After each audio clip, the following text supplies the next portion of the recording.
I'm a newborn father with a newborn child as well, and it's been an interesting 6 months. Let's put it that way. Yeah. I don't know if the cameras can pick it up, but I think they can. You can sort of see the bags forming from 6 months of a lack of sleep, of baby waking up 5 times a night. Uh, it's not good for productivity, but the best thing that's ever happened to me.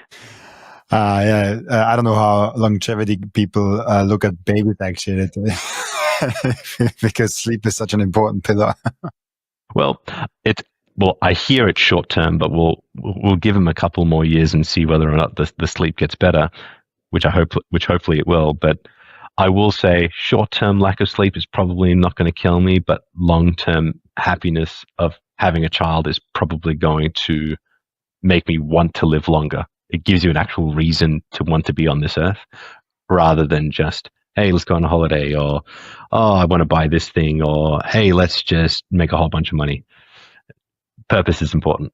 And since having him, it's been interesting to see how, like, even my perspectives have started to shift to my work, to the way that I live my life, the things that I think about. It's been really interesting. Has it changed your perspective on Bitcoin, because you have been before the kid already quite deep in the rabbit hole? I don't think it's changed my perspective on Bitcoin, because largely what Bitcoin was doing around being able to store my time effectively for the next generation, for the work that I do now, I already knew that as a long-term goal or principle. And so now being able to pass it on to my son and hopefully his children into the future, that was always in the back of my mind as one of those things. What I will say is the reason why I want to store my energy over time has now really shifted. Because before you have a kid, you think about, yes, I want to set up my kids for, financially, and I want to be a great father. But the moment you actually hold the child and you start thinking about their development, their future, who they could be, the drive to want to do that becomes so much greater. And so now I'm probably more driven to hold and stack for longer. And as an example as to where this shift happened, I had a part exit strategy on my current stack to get me to financial freedom. Because pre having him, I was always thinking about, hey, I want to be financially free to do the things in life that I want to do. Like, I don't want to be stuck in my 9-to-5 job. I want to do my Bitcoin research. I want to travel the world. I want to experience. I want to live life to the fullest. That's still a goal, absolutely. And I had a price point of when I would liquidate part of my stack in order to wipe out all my fiat debts, which are the home that I'm in right now has got a home loan against it and some other commitments that I've got financially. But now, knowing that I'm looking to save to build a better life for him, that impulse of that sell point is now just completely gone.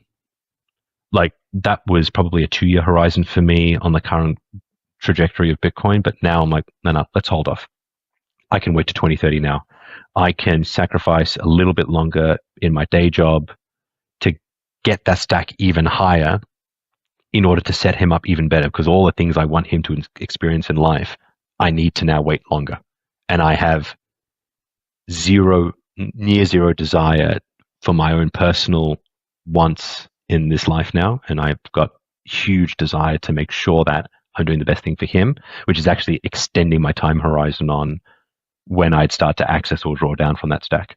So from that perspective, it's absolutely changed. I forgot with whom I talked to last week about it, that very exact topic, that kids brought the actual low time preference in his life, where he was aware of the low time preference before, but with kids, he really truly understood low time preference. And I think that's the similar for you, because I would imagine you had before already a low time preference, but a kid makes it just so much more real. And I cannot really talk about it as I don't have a kid, but I can only talk about what all the people who get kids and are newborn fathers tell me. And it's funny enough, the same story. It's Mm. it's like this with low time preference and wanting to provide and having something that will outlive yourself and having to provide and wanting to provide something for this newborn baby. It's something that I hear from like literally every one of them. I mean, they're all Bitcoiners, so Yeah. it's a small biased group, but I should interview some outside Bitcoiners on that topic. It would be fun to talk about that. But yeah, that's really interesting to see. But before we get deep in all the topics, maybe give the viewers and the listeners some background of who you are and especially why you're excited about Bitcoin. Yeah, cool. So my name is Arvind. I've been on the show before, maybe about a year ago now, and so I'll say go back and watch that for some of the TLDR on who I am in a bit more detail. But in essence, I'm based out of Melbourne, Australia. Really entered the space in about 2020 as we got locked down in the pandemic. Melbourne, most lockdown city in the world. That totalitarian approach to government overreach, I'll call it, effectively started my journey to where I went full on deep into Bitcoin across 2020 to 2022. I did my 1,000 hours over that sort of 1.5, 2 year period, every podcast, every major book. I went deep to the point where I was 100% committed to this as both a technology asset, but also as almost like a philosophy to the way in which we should be structuring our society and life more broadly. So by 2022, I was all in. It was game over. My liquid net worth is all in Bitcoin right now. I carry as little fiat as humanly possible, but that's obviously tempered with real estate holdings and superannuation, which is also part Bitcoin for me here in Australia. And superannuation is like our retirement savings here in Australia. So that's like the background as to how I got into Bitcoin. But then I'd say around 2022, 2023, I started to realize, hey, there's something else about Bitcoin that I can't quite put my finger on. It felt like I was missing something, and there was something bigger than what I was seeing around it as a financial asset, store of value, medium of exchange, etc. And that's what led me to an initial theory that I came up with, I want to say about 1.5 years ago, which was Bitcoin wasn't solving for money. Bitcoin was solving for human behavior in money.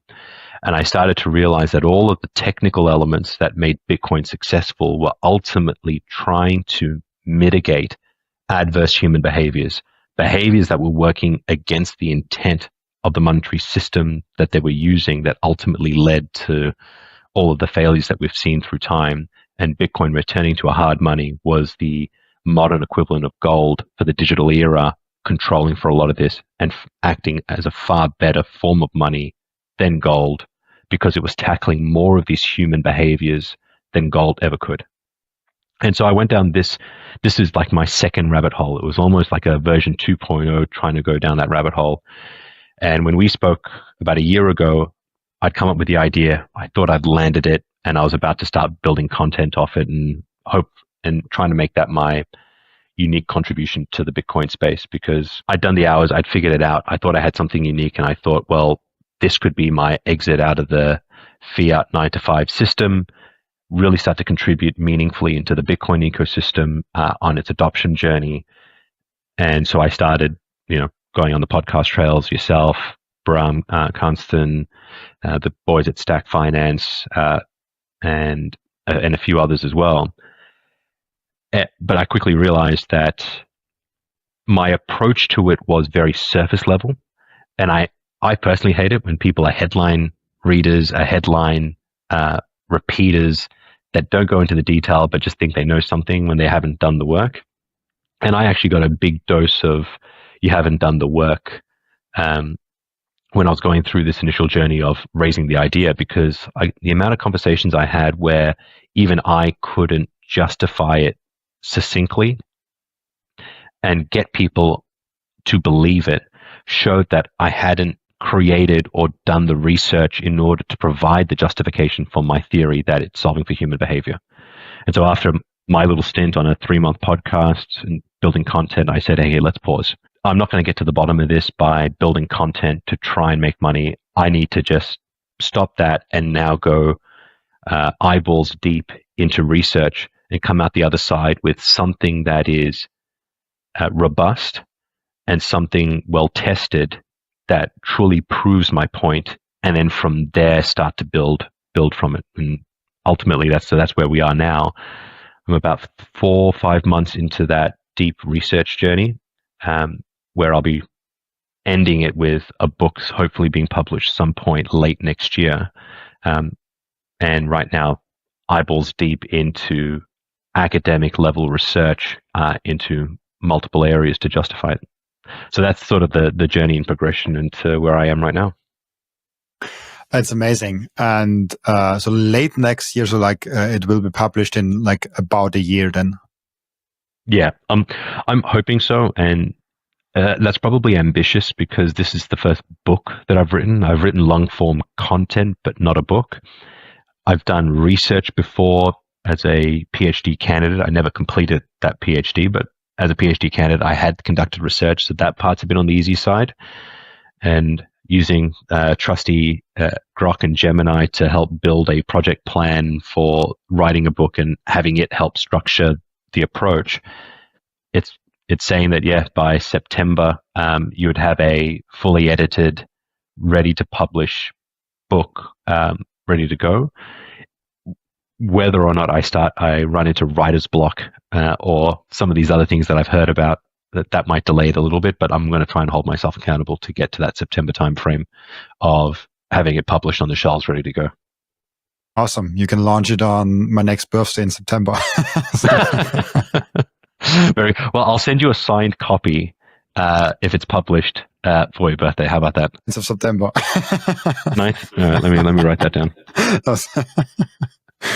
But this is amazing. I think you and there's so many. I mean, it's difficult for me because like I did not do any really deep research when I started the podcast. Like of course, I understood Bitcoin, but I got to know with the podcast how little actually I understand Bitcoin, how small my knowledge on Bitcoin was. It was very surface level. I was already all in Bitcoin. I was self-custodial from the day one, but I realized how much deeper I had to go to fully grasp the potential and the different angles and perspectives on Bitcoin. And even today, like there's always some guest that brings something and I'm like, what? I did not know about that. And this is just an amazing journey for me. So, I'm maybe I took an opposite path where I just learned with my audience. But I really appreciate how you do it with a super deep research. And I thought like you have very interesting thoughts and theories already that like a year ago when we recorded. And so I'm now super excited that you took like 5-6 months even deeper on that and see what you kind of came up with. And we've talked about before you had like some 5-part structure for your theory and for your book. So yeah, I think maybe we can start a little bit with the theory and then go through those parts, because as you told me right before we started, I was like, that's really interesting and maybe something actually unique, because I think a lot of Bitcoin content is kind of patterns from other Bitcoin content already. So it feels like something truly unique what you have. But I will say for that repeatability across the content, I still think it's valuable as well, and I think you probably agree, which is sometimes it just takes articulating the same thing in a slightly different way that gets that one person orange pilled. And I think we're that early in the adoption cycle where that is actually really, really important, especially to get mainstream retail on board. And so to anyone listening to this that might be thinking, should I come on and talk to Robin, even though I'm saying effectively the same thing? You'll say it and it'll be 2% different to someone or 5% different to someone, and it will be the reason for someone being orange pilled because they heard it in the way that they needed to hear it. So I still think that that's incredibly valuable. But to the book, so the 5 parts, I call it part 0, and I didn't tell you this before we started recording, but part 0 will be the hypothesis. So I'll give a bit of backstory to give the reader context as to how I came to this initial hypothesis, which was Bitcoin doesn't solve for money, it solves for human behavior, and go through the purpose and outline the book. So that's like sort of scene setting, a preface, but I call it part 0. Thank you for watching this video. This was only a snippet of the podcast. And if you want to watch the full episode and get all of the context of this episode, you can click right here or here. Oh, maybe also here.